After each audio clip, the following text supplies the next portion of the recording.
নমস্কার বন্ধুরা, আমি আবার একটি নতুন ভিডিও নিয়ে চলে এসেছি। আমার বাড়ি একটু সরস্বতী পুজো হয়েছে, একটু আয়োজন, তাই তোমাদের সাথে একটু শেয়ার করছি।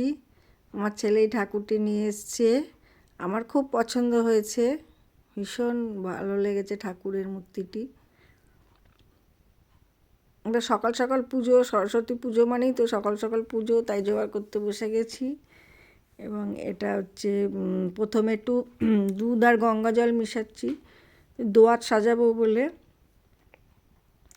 এখন মাটির দোয়াত পাওয়া যায়, পোড়া মাটির দোয়াত এনেছে, আমি কিন্তু সেই পুরনো দিনের দোয়াত দিয়ে সাজাচ্ছি। আমার শ্বশুরবাড়ি এই নিয়ম, আমার শাশুড়িমা এভাবেই করতেন, আমি সেভাবেই সাজাচ্ছি। তারপরে একটু খাক দিয়ে দিচ্ছি,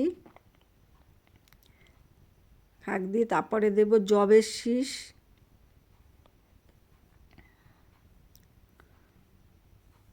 তারপরে দেব ফুল, গাঁদা ফুল দিলাম এবং তার উপরে ফুল দিয়ে দিলাম। এই একইভাবে দুটো দোয়া সাজিয়ে নিচ্ছি।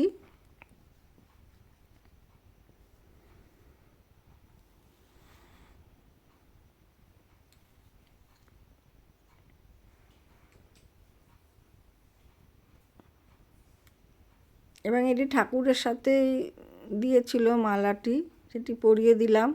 এরপরে ঠাকুরমশাই গাঁদা ফুলের মালা পরাবেন। পুজো এবারে শুরু করতে হবে। এবার কলা পাতা পেতে নিলাম, পঞ্চশস্য নিলাম। এবার কলা পাতার উপর একটু মাটির দলা দিয়ে পঞ্চশস্য দিলাম, দিয়ে একটি ঘট নিয়ে ঘটের মধ্যে সিঁদুর গোলা দিয়ে স্বস্তিক চিহ্ন এঁকে নিলাম, দিয়ে একটু গঙ্গা জল দিয়ে দিলাম, দিয়ে ঘরটি প্রতিস্থাপন করলাম। করে এর মধ্যে দিয়ে দিলাম পঞ্চশস্য এবং দেব দুব্ব।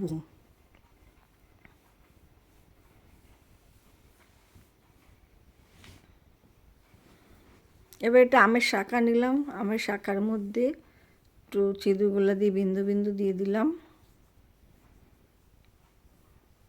দিয়ে আমাদের একটু কলার ছড়া দিয়ে আমরা ওই কলার ছড়ার মধ্যেও একটু বিন্দু বিন্দু করে দিলাম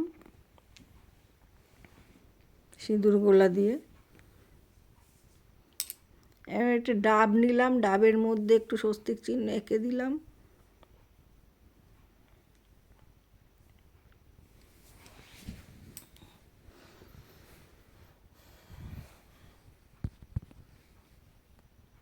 ডাবটি ঘটে বসিয়ে দিলাম আমের শাঁখার ওপরে।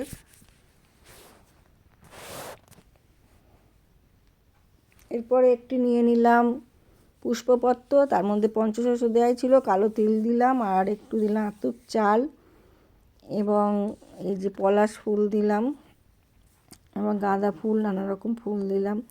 এবার দিলাম তুলসী পাতা, পান তো দিয়েই রেখেছি। এবার দিলাম বেল পাতা, তবে দুব্বটা একটু পরে যোগ করেছি আমি আর কি, দেখানো হয়নি। এদিকে মুরগি বানিয়েছি নিজে হাতে আগের দিন রাত্রিবেলা, সেই মুরগি দিয়েই পুজো দিচ্ছি। খেজুর গুড় দিয়ে আর খই দিয়ে বানিয়েছি। আমরা সরস্বতী পুজোয় খেজুর গুড় দিয়ে বানাই আর লক্ষ্মী পুজোর সময় আখের গুড় দিয়ে বানাই মুরগি। মোয়া দিচ্ছি, এই মোয়াগুলো আগে আমাদের হাতেই বানানো হতো, কিন্তু এখন কেনাই দিয়ে দিচ্ছি। এবার একটু ক্ষীর দিয়ে দিচ্ছি, প্রায় 3 কেজি দুধের ক্ষীর বানিয়েছি। এটিতেও খেজুর গুড় দেওয়া আছে আর একটু চিনি দেওয়া আছে, দুধের মধ্যে দিয়ে জাল দিয়ে এই ক্ষীরটি বানিয়েছি। আর দেওয়া হচ্ছে দই। আমার শ্বশুরবাড়ি এভাবেই পুজো করতেন শাশুড়ি মা, আমি সেটাই করছি। এবার নৈবেদ্য থালা সাজাচ্ছি এবং এখানে দিচ্ছি তিলের নাড়ু, তার মধ্যে গুড় দিয়ে একটা, চিনি দিয়ে একটা, মঠ দিলাম, বাতাসা দিলাম। এসব আমাদের আগে ঘরেই বানানো হতো, তিলের নাড়ুও ঘরেই বানানো হতো, শুধু মঠটা কেনা হতো আর বাতাসা কেনা হতো। কিন্তু এখন বেশিরভাগই কেনা দিয়েই পুজো হচ্ছে। তবে আমার ছেলেরও খুব ইচ্ছা যে এই অন্তত মুরগিটা আর ক্ষীরটা আমি করে দিই হাতে। এবার একটু নৈবেদ্য সাজাবো বলে একটু চাল ধুয়ে নিলাম, গোবিন্দভোগ চাল ধুয়ে জল ঝরিয়ে নিলাম।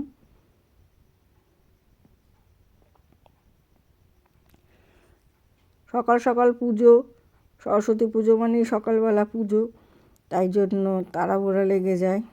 তার উপর ঠাকুরমশাই পাওয়া যায় এখন ক্রাইসিস। মানে একবার যদি ঠাকুরমশাই চলে যায় পুজো করতে, এসে জোগাড় না হয় তাহলে তো খুব মুশকিল ঠাকুরমশাই পাওয়া। ওই জন্য যতটা সম্ভব তাড়াতাড়ি করে জোগাড় করা হচ্ছে। একা হাতে জোগাড় করা, তার মধ্যে ছেলে আর হাজব্যান্ড তো হেল্প করছেই।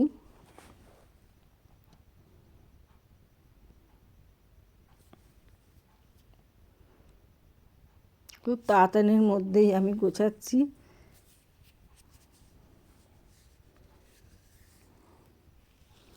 ছেলে তাড়াতাড়ি বই দিয়ে দিচ্ছে। যতটা সম্ভব গোছানোর চেষ্টা করলাম। এবার পুজো শুরু হয়েছে, ঠাকুরমশাই অলরেডি ঢুকে গেছেন, পুজো শুরু করে দিয়েছেন। আমি এদিকে একটু ধূপদানি আর পঞ্চপ্রদীপ আর ধুনুচি এইগুলো সাজিয়ে রাখছি। ঠাকুরমশাই হাতে হাতে দিতে হবে, উনি তো দেরি করবেন না। ঠাকুরমশাই পুজো শুরু করে দিয়েছেন, উনি এখন চক্ষুদান করছেন।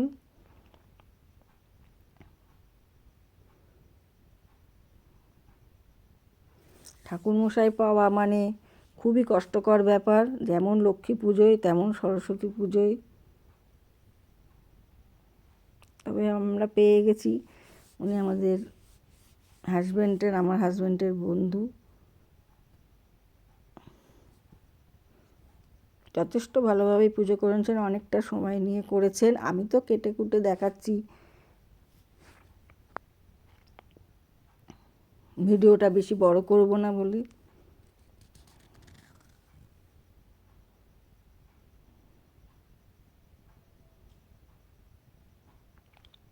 এই যে ছেলে এদিকে একটু ঘন্টা বাজাচ্ছে, তার পাঞ্জাবি পরারও সময় নেই, এত তাড়াহুড়া লেগে গেছে। তার উপর আমাকে ফটোশ্যুট করে দিচ্ছে।